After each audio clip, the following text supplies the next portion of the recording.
l'expérience qu'on vient de vivre là, avec les jeunes qui étaient presque 180, est une très belle expérience cinématographique. C'est en fait un ciné-club ouvert à Dartef et à tous les organismes et institutions de Marrakech.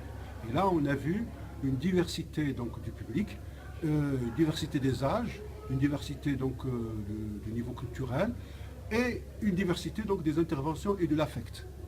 Le film qu'on a passé, et qui est un film très intéressant, c'est Le Maroc vu d'en haut. C'est un d'Artus Bertrand, le réalisateur de Rome. C'est un très très bon film qui montre le Maroc à vue d'oiseau, donc à vue d'oiseau, ou bien à vue de cigogne. On dirait une cigogne qui voyage dans tout le Maroc et qui capte le Maroc d'en haut. Alors, ce qui est important dans ce film, c'est d'abord son aspect esthétique, sa beauté esthétique, la beauté de l'image, la beauté du son, de la musique et la beauté du texte.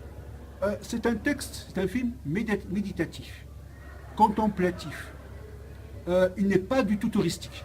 On ne voit pas l'aspect touristique, on voit l'aspect, vraiment l'amour du Maroc, tel qu'il a été célébré par Delacroix par exemple, et par Majorelle, etc. Donc c'est presque, il a la même facture que Delacroix, Majorelle, les grands peintres et les grands écrivains, Ilias Kaniti par exemple, ou Juan Guitosolo qui ont écrit sur le Maroc.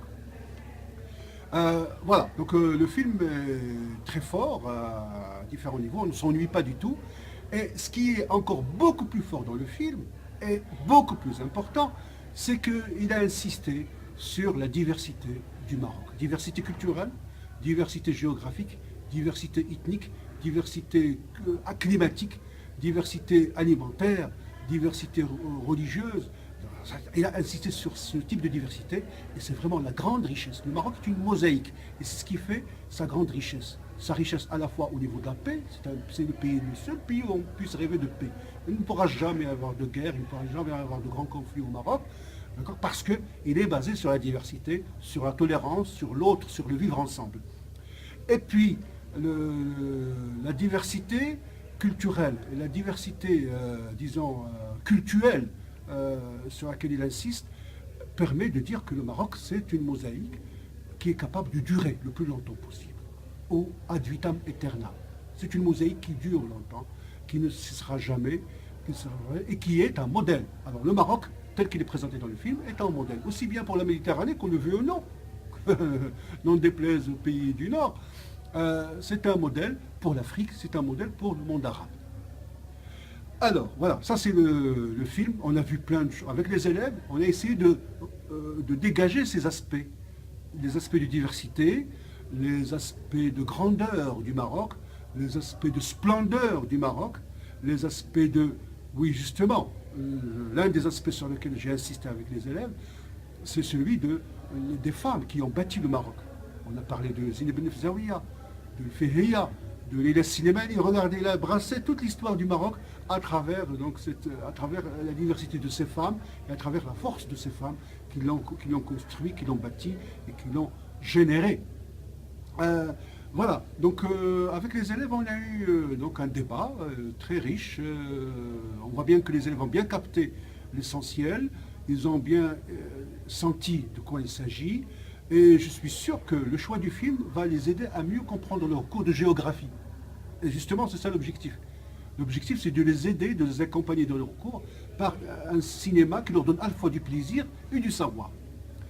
Qu'est-ce qu'il y a encore de plus d'intéressant dans ce qu'on vient de dire? Là, vous avez vu comment, en plus du film, on a distribué des livres. Et justement, on voudrait que les élèves aient cette idée dans la tête et aient cette association dans la tête. Le film est associé au livre. Il n'y a pas de relation de contradiction ou d'opposition ou d'antinomie entre l'écrit et l'image. L'écrit et l'image sont complémentaires, sont frères, sont métissés. D'accord? Et on a insisté, on insiste sur ça. Et le fait de répondre à une question concernant le film permet de gagner un livre. Et ça, c'est justement le grand challenge de cette activité de Ciné Club, grâce à Marie et à son équipe, et grâce aux professeurs et encadrants donc d'Antefle et des autres institutions qui ont participé à cette manifestation. Donc, voilà. Donc, ce Ciné Club a trois visées, ou trois objectifs. première visée, d'abord, c'est un divertissement pour les élèves, c'est un moment de sortie culturelle. D'accord. Deuxième visée, objectif, c'est de créer le goût du cinéma, la saveur de l'image du cinéma en public sur grand écran. Nos pauvres élèves que j'ai vus, là, ils sont habitués au petit écran et à la télévision. Maintenant, ils viennent au cinéma sur grand écran. Allez ça, il faudra remercier bien sûr Vincent qui a autorisé la chose, remercier les jeunes qui nous ont aidés dans la projection, qui nous ont assistés pendant la projection. Troisième objectif qui est très important, c'est justement de produire de la parole sur le film. Il faut que les élèves parlent du film. Ils ont l'habitude quand ils sont chez eux ou bien quand ils sont dans le TEFL, ils ont l'habitude de consommer des films sans jamais réagir. Là, on leur demande de réagir. Ils sont récompensés pour leur réaction. Et donc, c'est un objectif qui me semble très louable. Il faut encourager la chose. Malheureusement, on n'a pas eu beaucoup de temps pour pouvoir entrer dans tous les détails du film, vu qu'ils ont des cours de rattrapage tout à l'heure, je pense, ou des cours de soutien. Bon, c'est pas grave, on essaiera de commencer la prochaine fois à 14 heures. Comme ça, on aura plus de 4 heures pour travailler. Alors, il faudra remercier donc, notre invité surprise, qui est Omar Zeuzi, qui a... Voilà, tout à l'heure, il est intervenu, il a donné le meilleur de lui-même. Et il les a conseillés pour la lecture, il les a conseillés pour voir de bons films, il les a conseillés pour la discipline, il les a conseillés pour avoir de l'espoir. Et il a donné de l'espoir à nos élèves, il a créé en eux de l'espoir, comme quoi, voilà, il faut travailler pour se construire soi-même et pour participer à la construction de son propre pays. Donc il faut remercier Cyril Zeuzi qui, malgré ses contraintes, a pu dénicher une petite demi-heure qu'il nous a donnée. Et ça, il faut le remercier. Moi, je ne cesserai jamais de le remercier pour cet acte généreux de sa part. Voilà, il faut remercier tous les gens qui ont participé à cette manifestation. Cette manifestation qui va se poursuivre peut-être le mois prochain ou le mois d'après avec un autre film. Peut-être un film un peu plus scientifique. Ça, c'est un film à la fois scientifique, géographique et culturel. Là, maintenant, on va chercher un film scientifique pour pouvoir aider les jeunes à s'intéresser au cinéma scientifique, au documentaire scientifique. Ça va les former.